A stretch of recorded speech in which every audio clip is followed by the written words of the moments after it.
আপনি কি ভবিষ্যতের জন্য কিছু টাকা ইনভেস্ট করতে চাইছেন? বা ভবিষ্যতের জন্য আপনি টাকা জমাতে চাইছেন? কিন্তু শেয়ার মার্কেট আপনি বোঝেন না। বাট আপনি সেভিংস করতে চাইছেন। এবার যদি আপনি ঘরের ভিতরে আপনার নিজের টাকা প্রতি মাসে ৫০০, ১০০০, ২০০০, ৫,০০০ টাকা করে বা ১০,০০০ টাকা করে আপনি যদি ইনভেস্ট করতে চান, সেটা কিন্তু ইনভেস্টমেন্ট নয়, সেটা আপনি সেভ করছেন। বা ধরুন আপনি ব্যাংকে টাকা রাখছেন, যেখান থেকে আপনি এফডি মানে ফিক্সড ডিপোজিটে আপনি টাকা রাখছেন বা রেকারিং ডিপোজিট করছেন আপনি মাসে, মাসে ব্যাংকে। সেটাতেও একটা ইনভেস্টমেন্ট আপনি বলতে পারেন। বাট ইনভেস্টমেন্টের করার মেন লক্ষ্যই হচ্ছে সেটা যে আপনি সেখান থেকে একটা প্রফিট পাবেন। তো যখন আপনি ইনভেস্টমেন্ট করছেন, ইনভেস্টমেন্ট করার পরে যখন আপনি প্রফিট পাচ্ছেন, তাহলে আপনার ইনভেস্টমেন্টটা সফল হবে। সেক্ষেত্রে যে প্রফিট আপনি করছেন, এই প্রফিট কিন্তু দু ধরনের হয়। একটা নর্মাল প্রফিট আর একটা হচ্ছে আপনার অ্যাকচুয়াল প্রফিট। দেখুন, আপনি যখন ব্যাংকে কোনো টাকা ইনভেস্টমেন্ট করছেন, ব্যাংকে ইনভেস্ট করার পরে আপনার টাকাটা হয়তোবা 6% বা 7% বা 8%, কোনো ব্যাংক 9%ও আপনার এফডি রেট দিচ্ছে। যদি আপনি ধরে নিন 8% আপনি এফডি রেট পাচ্ছেন, মানে ফিক্সড ডিপোজিটে রেট পাচ্ছেন, ১ বছর পরে আপনার টাকাটা যদি ১,০০,০০০ টাকা থাকে, তাহলে আপনি ১০,০০০ টাকা সেখান থেকে আপনি ইন্টারেস্ট বাবদ পাবেন। বাট যদি ইনফ্লেশনকে ধরেন, গভর্নমেন্টের হিসাবে ইনফ্লেশন যেখানে 6% এর কাছাকাছি, অ্যাকচুয়ালি যদি আপনি দেখেন ইনফ্লেশন যেটা আছে, দ্যাট মিনস প্রত্যেক বছর যে মুদ্রাস্ফীতি হচ্ছে, সেই ইনফ্লেশন কিন্তু 6% এর কাছাকাছি নয়, সেটা প্রায় 10% এর কাছাকাছি। তার মানে এই বছর যে কোনো জিনিসের দাম যখন ১,০০০ টাকা, পরের বছর সেটা আপনাকে কিনতে হবে ১১০০ টাকা দিয়ে। আল্টিমেটলি আপনি ব্যাংকে টাকা রেখে তো ফিক্সড ডিপোজিট করে আপনি সেখান থেকে টাকা ইনকাম করছেন ৮০০ টাকা, ১,০০,০০০ টাকাতে। বাট আপনার কিন্তু পরের বছর ১,০০,০০০ টাকার জিনিসটা হয়ে যাচ্ছে ১,০০,০০০ টাকা। দ্যাট মিনস ২০০ টাকা আপনি অ্যাকচুয়ালি প্রফিট করতে পারছেন না। আপনার টাকার ভ্যালুয়েশন অ্যাকচুয়ালি কমে যাচ্ছে। তো সবসময় মনে রাখবেন, প্রফিট হচ্ছে অ্যাকচুয়াল প্রফিট হচ্ছে সেটাই, যেটা আপনার মেন প্রফিট আপনি আর্ন করছেন সেখান থেকে আপনাকে যখনই আপনি সেখান থেকে ইনফ্লেশন বা মুদ্রাস্ফীতি থেকে মাইনাস করবেন, তারপরে যেটা প্রফিট পড়ে থাকবে সেটাই হচ্ছে প্রফিট। তো সেখানে যারা ইনভেস্টমেন্ট করতে চাইছেন বা যারা ফিউচারের জন্য প্ল্যান করছেন, তাদের ক্ষেত্রে একটা সিরিজ আমি আপনাদের জন্য শুরু করছি, যেটা হচ্ছে মিউচুয়াল ফান্ড নিয়ে। তো মিউচুয়াল ফান্ড নিয়ে আপনারা অনেকেই অনেক কিছু জানেন বা অনেকে অনেক কিছু জানেন না। কিন্তু আপনি আপনার টাকা ইনভেস্ট করতে চান বা ফিউচারের জন্য টাকা আপনি রাখতে চান, এবং সেই টাকা আপনি স্টক মার্কেটে রাখতে চাইছেন না ডাইরেক্টলি, কারণ আপনি স্টক মার্কেট আপনার মাথায় ঢোকে না। স্টক মার্কেট একটা জটিল ব্যাপার, যেখান থেকে আপনি টাকা ইনভেস্ট করতে চাইছেন না। তাহলে মিউচুয়াল ফান্ড আপনার জন্য বেস্ট হবে। তো এই ভিডিওতে আমরা জানবো যে মিউচুয়াল ফান্ড অ্যাকচুয়ালি কীভাবে কাজ করে, আসলে মিউচুয়াল ফান্ড কী, এবং আপনি কেনই বা মিউচুয়াল ফান্ড শুরু করবেন। দেখুন, মিউচুয়াল ফান্ড হচ্ছে একটা ফান্ড, একটা জায়গা যেখানে অনেক ইনভেস্টার তাদের টাকা একসঙ্গে জমা দেন, এবং সেই টাকা যখন জমা দেন, একটা ফান্ড ম্যানেজার এই পুরো টাকাটাকে ম্যানেজ করে, এবং সেই ফান্ড ম্যানেজার যিনি ম্যানেজ করেন, তিনি সেই ফান্ড, যে ফান্ডটা সবাই মিলে সেখানে ইনভেস্ট করছে, সেই ফান্ডটাকে তিনি বিভিন্ন জায়গায় ইনভেস্ট করে। যেমন বন্ড মার্কেট, কমোডিটি মার্কেট, যেমন ইকুইটি মার্কেট। তো কারণ মার্কেটের যখন কোনো আনসার্টেনিটি আসে, এই আনসার্টেনিটিতে আপনারা দেখে থাকবেন যে সমস্ত মার্কেট একসঙ্গে পড়ে না। কারণ আপনি যদি মার্কেটে থাকেন বা শুনে থাকেন বা নিউজ চ্যানেল বা নিউজ পেপার পড়েন, তাহলে শুনবেন যখন স্টক মার্কেট উপরে যায়, সেই সময়ে কিন্তু গোল্ডের প্রাইস খুব বাড়ে না, বা বন্ডের সঙ্গে ইনফ্লেশনের একটা রিলেশন আছে, ইনভার্সলি রিলেশন। দ্যাট মিনস যদি আপনার ইনফ্লেশন বাড়ে, তাহলে বন্ড মার্কেট সেক্ষেত্রে কমে। এইভাবে একজন ফান্ড ম্যানেজার, সে কিন্তু আপনার পুরো ফান্ডটাকে ম্যানেজ করবে, যেখানে আপনার কোনো হেডেকই নেই। আমি যদি এক্সাম্পল দিই, ধরুন আপনি ঘুরতে যেতে চাইছেন কোথাও। তো ঘুরতে যেতে চাইলে, তো সেক্ষেত্রে আপনি একটা বড় বাস ভাড়া করতে পারেন। যদি আপনি একটা বড় বাস ভাড়া করেন, সেক্ষেত্রে সবাই মিলে যখন আপনি একটা জায়গায় ঘুরতে যেতে চাইছেন, সেখানে কিন্তু আপনার লস কম হওয়ার সম্ভাবনা থাকবে। সবাই মিলে যখন আপনি সেটাকে ভাগ করে নিচ্ছেন একটা খরচকে, তো জেনারেলি সেখানে খরচটা কমই হবে। তো মিউচুয়াল ফান্ড হচ্ছে এরকম একটা জায়গা, যেখানে একজন fund manager as a investor হিসাবে কাজ করেন, এবং তিনি ইনভেস্ট করেন এবং অনেকে ওখানে ইনভেস্ট করেন। সেক্ষেত্রে লাভ ক্ষতি যাই হয় সেখানে কম হওয়ার সম্ভাবনা থাকে, একটু কম হবে, বা যদি লসও হয় সেই লসও একটু কম হতে পারে।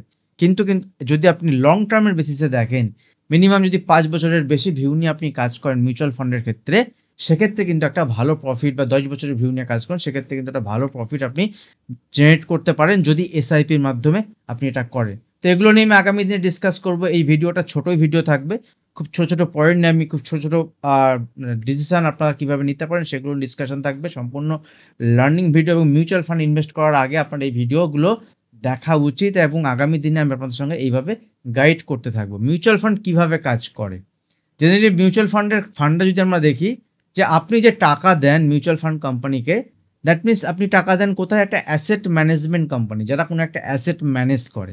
যেমন আপনার নাম শুনে থাকবেন এনজে ওয়েলথ, যেমন আপনি নাম শুনে থাকবেন মতিলাল ওসওয়াল, বা এইচডিএফসির অ্যাসেট ম্যানেজমেন্ট কোম্পানি যেসব আছে, এইচডিএফসি, এএমসি, ইউটিআই, এই যে কোম্পানিগুলো আছে, এরা কি করে? এরা আপনার কাছ থেকে ফান্ড জেনারেট করে, এবং এই কোম্পানিগুলোকে আপনি ফান্ডিং যখন করছেন ইনভেস্টমেন্ট পারপাস, এই এএমসি কোম্পানি মানে যে অ্যাসেট ম্যানেজমেন্ট কোম্পানি আছে, এই অ্যাসেট ম্যানেজমেন্ট কোম্পানিতে একজন প্রফেশনাল ফান্ড ম্যানেজার থাকেন।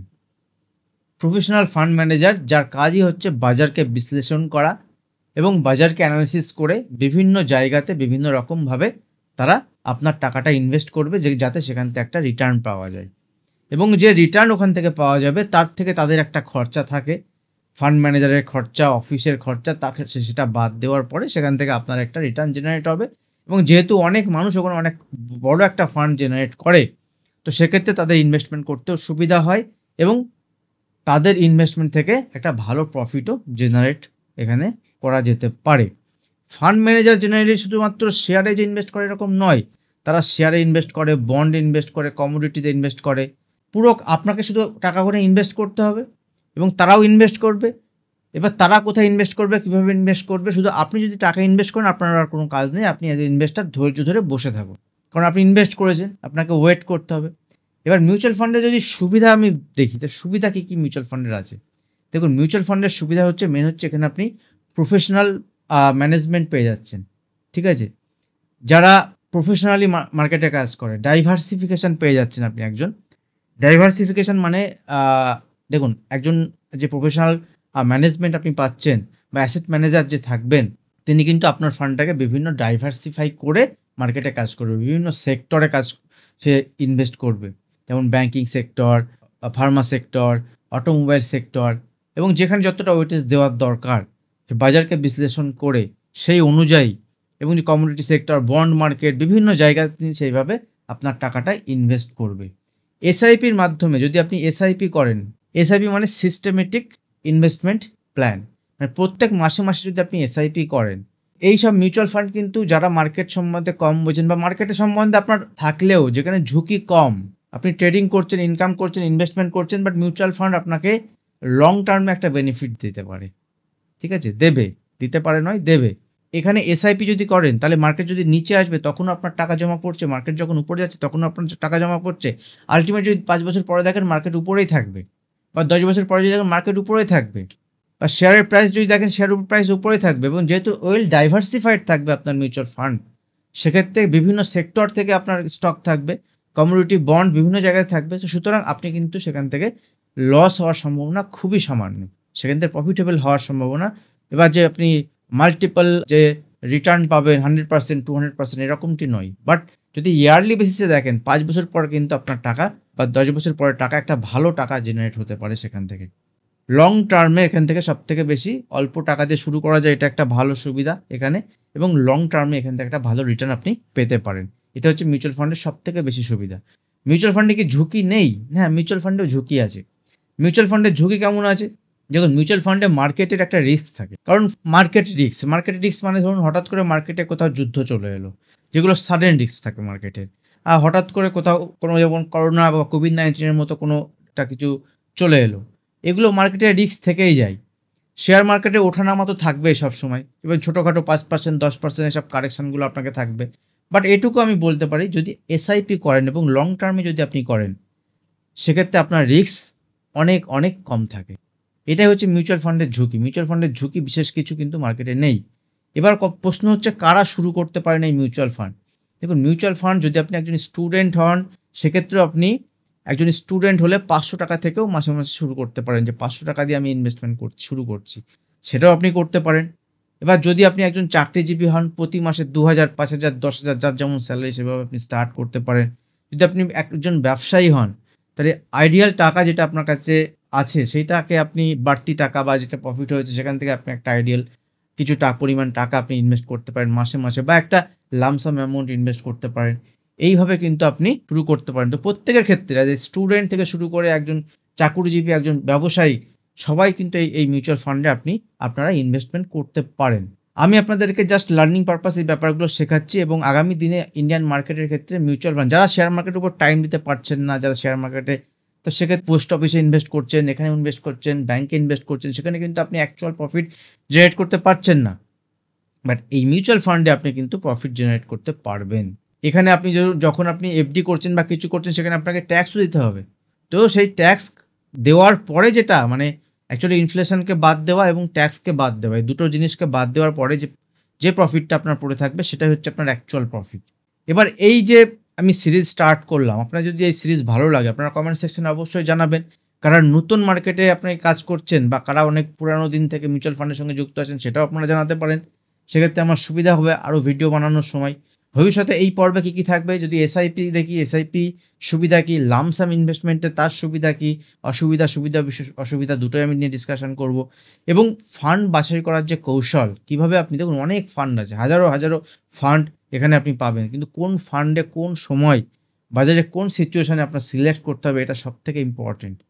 কারণ যেসব ফান্ড মার্কেটে চলছে এই সময় সেটা আগামী ২-৩ বছর নাও চলতে পারে। তো আপনাকে সঠিক ফান্ড বাছাই করা খুব ইম্পর্টেন্ট। কোন অ্যাপে ইনভেস্টমেন্ট করবেন, কারণ বাজারে এখন প্রচুর অ্যাপ এসছে যে অ্যাপগুলো অনেকের লোকসান হতে পারেন, অনেকের টাকা ঝুঁকিপূর্ণ হতে পারে। সেক্ষেত্রে নাম্বার 1, নাম্বার 2 কারা আছেন এই মিউচুয়াল ফান্ড ইন্ডাস্ট্রিতে।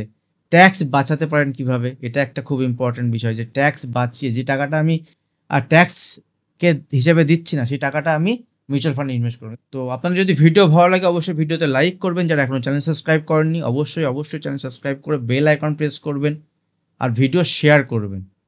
সেক্ষেত্রে এই সিরিজটা আমি কন্টিনিউ করবো। আমার নেক্সট ভিডিওতে এসআইপি লামসাম নিয়ে আমি ডিসকাশন করবো এবং পরবর্তীতে এরকম 10টা-12টা ভিডিওর মাধ্যমে পুরো এই সিরিজটা আমি কমপ্লিট করব। আজ ভিডিও এখানে শেষ করছি, দেখা হবে নেক্সট ভিডিওতে। ধন্যবাদ।